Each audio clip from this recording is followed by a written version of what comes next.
Hi everyone, Jessica here from Paper Ink Stamp and welcome back to another card making video. So today we're going to be making another card using this stained glass Christmas stamp set from the latest issue of Creative Stampin', and we're going to create a 5.5 by 4.25 top folding card. So let's get into making our card today. So we're going to start off with some stamping. So I'm going to use a few images to create a Christmas scene here. So the first thing that I'm going to stamp is going to be our sort of rectangle stained glass window with the trees, because then we're going to cut out the trees. So we're going to sort of just deconstruct that image a little bit. And this is going to work really well to help create our scene. So you don't need to keep the stamped images the way they are. If you just want to take elements from that section, then you can of course do that. So you can see that I've put this stamp into my stamping platform. I've just done this so I can restamp this image a couple of times just to make sure that I get a really nice impression. So I'm going to be stamping 2 of these stained glass window images because I want to have a few trees. I think I end up using 5 on the front and 1 inside. And then I'm also going to be stamping these 3 kings and then our angel. And this is just, like I said, going to help build up a really nice sort of Christmas scene on the front of our card. So the ink that I'm using to stamp all of these images is the Memento Tuxedo black ink pad, because I want to then use the alcohol markers to colour these in. So I'm not going to be doing anything kind of too fancy really with this. I want to create a little bit more of a kind of a cartoony type scene here. So I'm going to use my TriBlend markers, and again just to do some really sort of basic shading with these trees here. When it comes to then the 3 kings and that angel as well, I don't really sort of do anything too fancy because the image is quite small. So you can see that I'm just using this alpine green colour here. I'm just putting in a little bit of shadow and then obviously just blending that out with the medium and then the light shade of this green. So again, it's really great to have an image like this where you can sort of take it apart, deconstruct it and just take sections from it. Very snippable here. So I do end up separating these trees when I do come to cut them out. I do sort of cut them out as one solid piece, but I think they're just really great tree images, no matter what kind of a scene you are building, if you want to have trees in there. So you can see that I've coloured both of these and only the trees because this is only the section that I want. And then I'm going to go ahead and just fussy cut these out. So this doesn't really take very long to do. And I think they're also really great size trees as well. They're not sort of too big. You can create really sort of good forest type scenes if you wanted to. But yeah, I just think that they're a really great sort of image just by themselves. Between the trees, there are 2 little sections just of white where you have got the background. So because I was planning to keep these trees just as one piece, I then, after I finished cutting them, took a craft knife and just sort of cut those little pieces out. But like I said, in the end, I ended up cutting these apart anyway. So really, I could have just cut them apart at this point. But I did sort of take just that little piece out as well because I didn't colour that in. But you can see really easy to cut those out. And I think they do just look really, really great. The next thing we're going to do is colour in. So again, we've got this angel and we've got the 3 wise ones. So like I said before, I'm not really doing any real blending or anything here. I do put a little bit of shadow in. I mean, the way that these images have been designed, you do have lots of sections, so you really could colour this where, you know, each square that they've made, you do colour in a different colour. But I just decided to keep it really, really simple. The images are, you know, relatively small, and I didn't want to sort of fuss with it kind of too much. But the angel I kind of kept really simple. So I took the antique pink and coloured in just the dress. And again, I did put a little bit of shadow in there. I don't end up using this on the front of the card. I did end up popping it inside. The way that I sort of laid everything out, it just didn't quite fit, and I didn't want to sort of clutter the front of the card too much. But like I said in previous videos, if you have extra images left over, then decorate the inside of your card with them. So I did also then come in with my Copic markers. So this is the YR 04 and 07. So I am trying to sort of use those as much as possible, get used to them, get used to how they blend and things, and I am really enjoying starting to use it. I really do love the brush nib on it. I do think it sort of works really well, and I am sort of, like I said, learning to kind of just blend them together to get a really sort of smooth finish. But I wanted to keep the Three Kings really bright. They're going to go into a sort of snowy scene, like they're travelling through the snow, and I wanted to keep them sort of brighter so they really stood out, sort of popped out onto the page. But again, really nothing too simple. I kind of tried to add a couple of colours as if they had, you know, sort of like an outer layer, and then maybe they've got something underneath that was a little bit of a different colour. But yeah, just trying to keep it really as simple as possible. So I did then go ahead and fussy cut those as well, but you'll notice that I'm fussy cutting these without a white border around the edge. I could have created this card, maybe stamping them straight onto my card blank and then masking it off, but I wanted to have the snowy mountains, or a snowy hill, sorry, on the card, so I did just cut them out. But yeah, I didn't leave a white border or anything. I wanted it to be right up against that thick black line, but you can see there any sections where maybe the black wasn't as solid as what I wanted it to be, or if there was, you know, little bits where I had a little bit of white left over, I did just go over it then with a black marker just to help sort of neaten up those black edges. So next thing I'm going to do is create a background. So I've taken a distress ink, this is Broken China. I'm just going to create our sort of sky background. So this isn't a colour that I've sort of used before, and I wanted to kind of give it a go. I did, when I first started sort of collecting ink pads and things, I did get some of the distress inks, the mini cubes, but I never really got on very well with ink blending them. I found them quite difficult. Obviously the oxide inks sort of stay on the surface a little bit more, so they're easier to blend, but you do sort of get different looks. You know, they do have sort of different properties to these kinds of ink pads, so I am trying to give these just a little bit more of a go, and just seeing sort of what I can create with them, because they do have some really beautiful colours.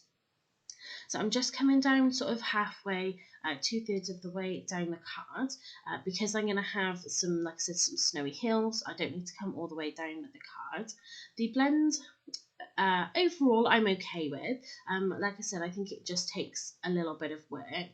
I know I have heard people say before that to get a better blend with these, if you have a dedicated, like I've got here, like this is a blending sponge. If you have a dedicated sponge for it, and you know that foam is more saturated with the colour, then you do get a better blend, because the blending foam isn't then sort of sucking up all of that colour. But I don't have one for each colour at the moment, so really, you know, you're having to kind of clean it off and then sort of share it around a little bit. But so I'm happy with what I got.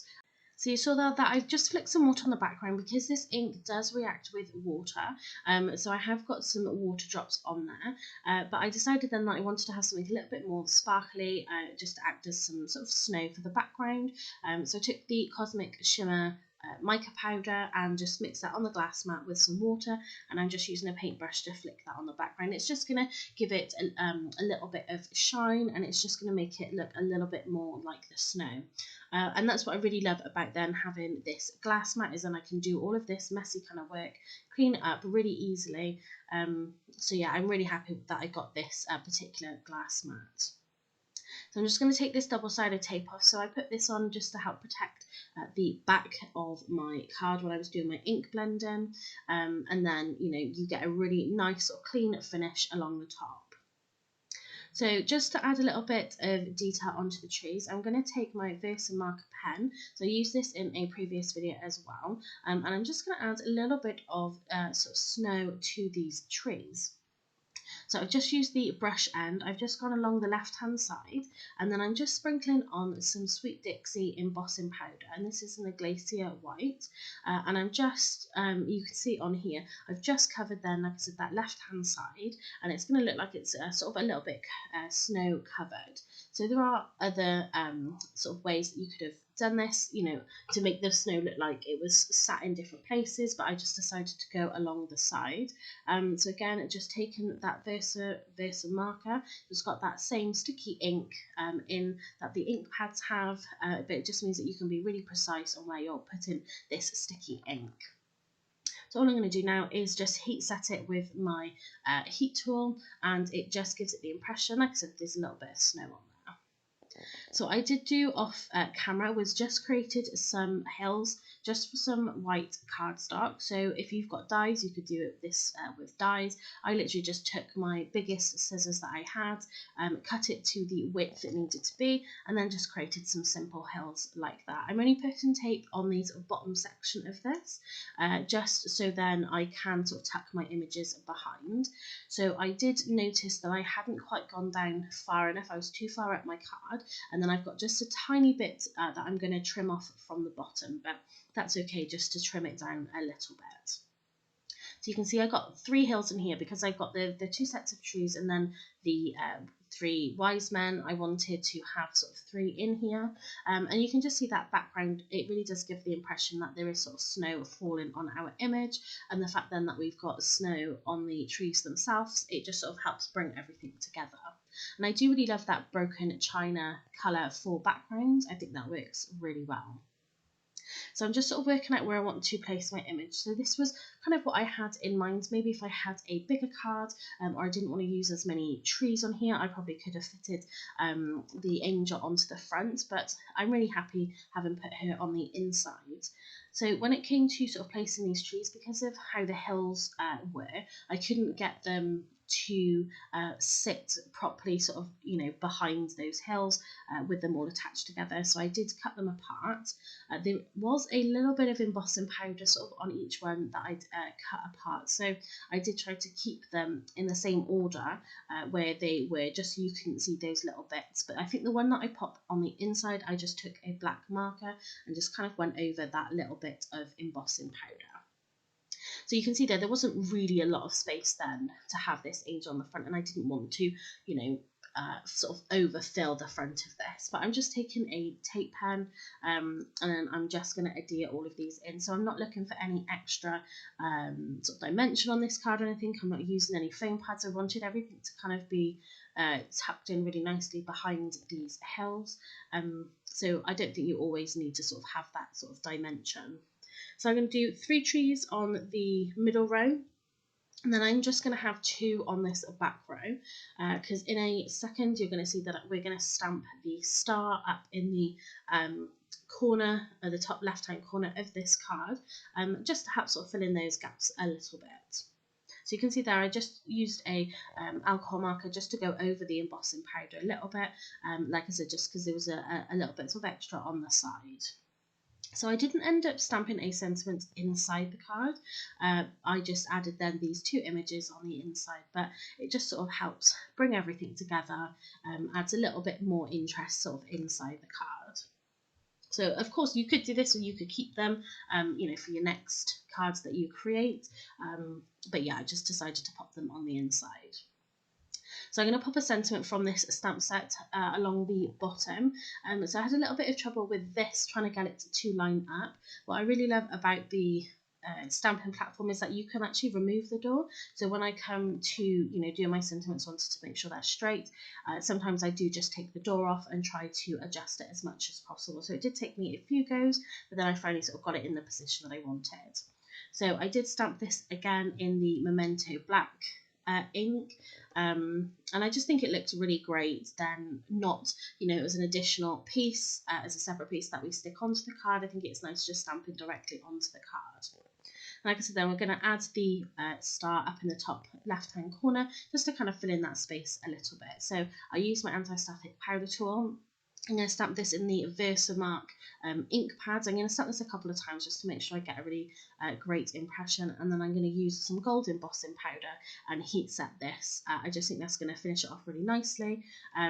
Of course you could kind of mask it and colour it, but because I already had my background, I thought this is going to give me that effect that I want, and it's going to be, because it's going to be heat embossed, it's going to give me that really lovely sort of shining star in the sky that the wise men are following. So that is then this card all finished. So I'm really happy with the way that this has come out. We've taken a stamp set that is very much based around one theme, being that stained glass window, and it's by all accounts kind of traditional as well, but we've taken that stamp set and just created something really different with it, and it's great being able to then create something completely different that's a completely different look and style, and really just getting a little bit more versatility from these stamp sets.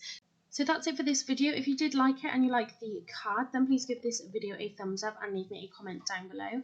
If you haven't subscribed to my channel already, please do so you don't miss out on any future videos. So that's it for today's video. Thanks for watching and happy crafting.